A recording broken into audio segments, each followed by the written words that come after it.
Hey everyone, कैसे हो? I hope आप सभी लोग अच्छे होंगे, अच्छे होने भी चाहिए।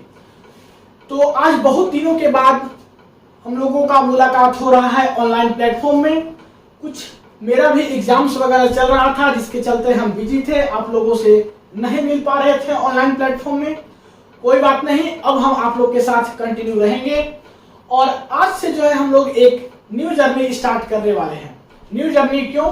क्योंकि आज से हम लोग जो है CSIR नेट, JRF और गेट एग्जाम के लिए प्रिपरेशंस करने वाले हैं। CSIR नेट, JRF और गेट एग्जाम में जितना भी सिलेबस है हम लोग धीरे धीरे करके सारा कुछ को क्या करेंगे, कवर करेंगे। सारा वीडियो आपको YouTube पे मेरे चैनल पे मिलेगा प्लेलिस्ट के फॉर्म में, एक एक करके। तो आप लोग से यही रिक्वेस्ट है कि आप लोग बस हमको सपोर्ट कीजिए और जैसे जैसे हम बोले उसको बस फॉलो कीजिए। आपको रियली बहुत मजा आने वाला है ये पूरा सीरीज में, ठीक है? तो चलिए हम लोग क्या पढ़ने वाले हैं। सबसे फर्स्ट हम लोग पढ़ने वाले हैं फिजिकल केमिस्ट्री। फिजिकल केमिस्ट्री में आपको ओवरव्यू देना चाहते हैं कि आपका सिलेबस में कौन कौन सा चैप्टर है, कौन चैप्टर थोड़ा ज्यादा इंपॉर्टेंट है, कौन चैप्टर को आप थोड़ा सा कम इंपॉर्टेंस देकर के पढ़ाई कर सकते हो। एक्चुअली कोई चैप्टर इंपॉर्टेंस और कोई चैप्टर बिना इंपॉर्टेंस का नहीं होता है, लेकिन फिर भी हम इसलिए बोल रहे हैं कि ज्यादा मार्क्स के हिसाब से आपको उस पर ज्यादा ध्यान देना है। इसके चलते हम बस आपको बता रहे हैं, ठीक है? ये देखिए फिजिकल केमिस्ट्री का पूरा सिलेबस आपके पास लिखा हुआ है। सिलेबस के अंदर का टॉपिक नहीं है, वो सब जब हम पढ़ाएंगे तो आपको बता देंगे। बस अभी आप चैप्टर याद करके रखिए और जो आप एक कॉपी बना लीजिएगा, वहां पे सबसे फर्स्ट पेज में कौन कौन सा चैप्टर है, किस चैप्टर का कितना वेटेज है, वो लिख करके रखिएगा, क्योंकि ये आपको पूरा एग्जाम के लास्ट दिन तक काम आने वाला है। कैसे काम आएगा हम बीच बीच में आपको बताते रहेंगे। तो चलिए हम सबसे फर्स्ट बात करते हैं कौन कौन सा चैप्टर है, कौन चैप्टर से कितना मार्क्स का क्वेश्चन आपका एग्जाम में पूछा जाएगा। सबसे फर्स्ट बात करें तो केमिकल काइनेटिक्स है और केमिकल काइनेटिक्स से आपका 14 से लेकर के 16 मार्क्स का क्वेश्चन पूछा जाएगा क्या? हर साल पूछा जाता है। सरफेस केमिस्ट्री की बात करें तो 4 से लेकर के 6 मार्क्स का क्वेश्चन पूछा जाता है। ग्रुप थ्योरी की बात करें तो 10 मार्क्स का यहां से क्वेश्चन पूछा जाता है। पॉलीमर्स केमिस्ट्री की बात करें तो 4 मार्क्स का क्वेश्चन पूछा जाता है।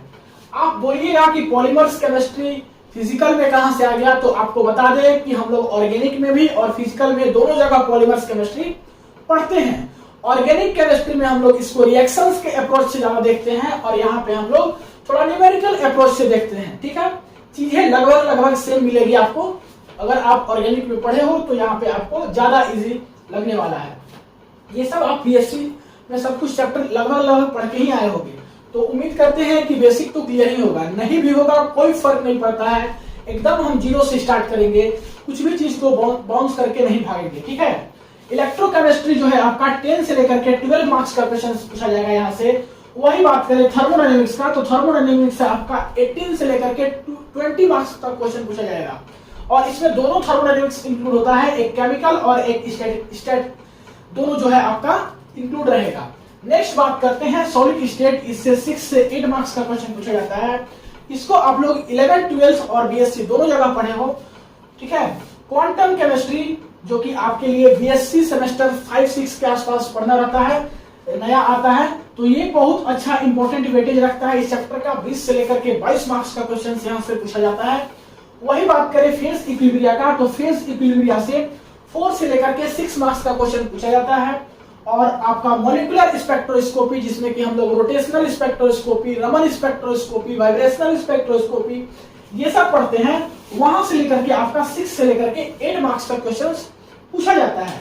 तो ये रहा आपका ओवरव्यू, जो कि आपको याद जैसा हो जाना चाहिए कि कौन सा चैप्टर ज्यादा हमको अच्छे से पढ़ना है।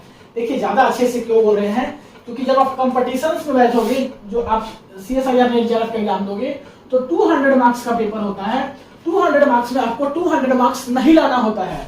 आपको आप कंपटीशंस एग्जाम में बैठे हो 120, 130, 140 ऐसे मार्क्स ले आओगे तो बहुत अच्छा खासा मार्क्स माना जाता है। तो उसके लिए आपको कुछ कुछ चीजें छोड़ के भी जाना पड़ेगा, लेकिन हाँ कॉन्फिडेंस से कि जो चीज पढ़े उसको बहुत अच्छा से पढ़े। और स्टार्टिंग में तो आप भूल ही जाइए कि कुछ चीज छोड़ना है, सब कुछ पढ़ना है, क्योंकि कभी कभी ऐसा होता है कि आप छोटा चैप्टर समझ के नहीं पढ़े। जैसे पॉलीमर केमिस्ट्री ये 4 पन्ना का चीज है, इससे डायरेक्ट क्वेश्चन पूछ देगा, और डायरेक्ट क्वेश्चन पूछ देगा अगर आप एक बार पढ़ लिए होते तो डायरेक्ट देख करके केवल टिक लगा दिए होते। तो ऐसा भी होता है, इसलिए आपको किसी चैप्टर को कम वेटेज नहीं समझना है अभी, इसको वेटेज कब समझना है जब लास्ट टाइम आ जाए, तो हमको थोड़ा सा रिवीजन टाइम में इसको देख करके काम करना है, ठीक है।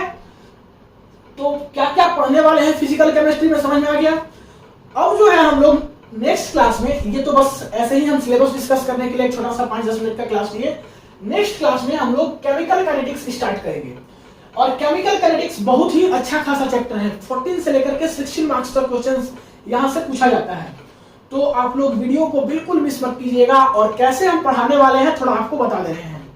जैसे किसी टॉपिक को लेंगे केमिकल काइनेटिक्स का, तो उस टॉपिक को कवर करेंगे, कवर करने के बाद जो उसका इंपॉर्टेंट क्वेश्चन है या तो उस टॉपिक से रिलेटेड या तो प्रीवियस ईयर में जो उस टॉपिक से रिलेटेड आया हुआ है, उसको हम लोग फटाक से कर लेंगे। न्यूमेरिकल को आपको असाइनमेंट देंगे बनाने के लिए, आप क्लास में ऑलरेडी ट्राई कीजिएगा, नहीं बनेगा कोई बात नहीं, हम यहीं पे आपको लाइव बना करके उसका आंसर दिखाएंगे, ठीक है।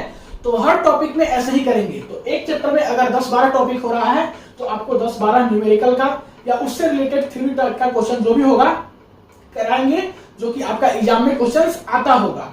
तो नेक्स्ट क्लास से हम लोग केमिकल काइनेटिक्स एक एक करके चैप्टर को पढ़ना स्टार्ट करेंगे, ठीक है। तो उम्मीद करते हैं कि आपको सारा सिलेबस समझ में आ गया होगा। इसको फर्स्ट कॉपी में लिख लीजिएगा और नेक्स्ट क्लास का वेट कीजिए, बहुत जल्दी वीडियो आएगा, वहां से हम लोग केमिकल काइनेटिक्स को पढ़ना स्टार्ट करेंगे। तब तक के लिए पढ़ाई करते रहिए। All the very best.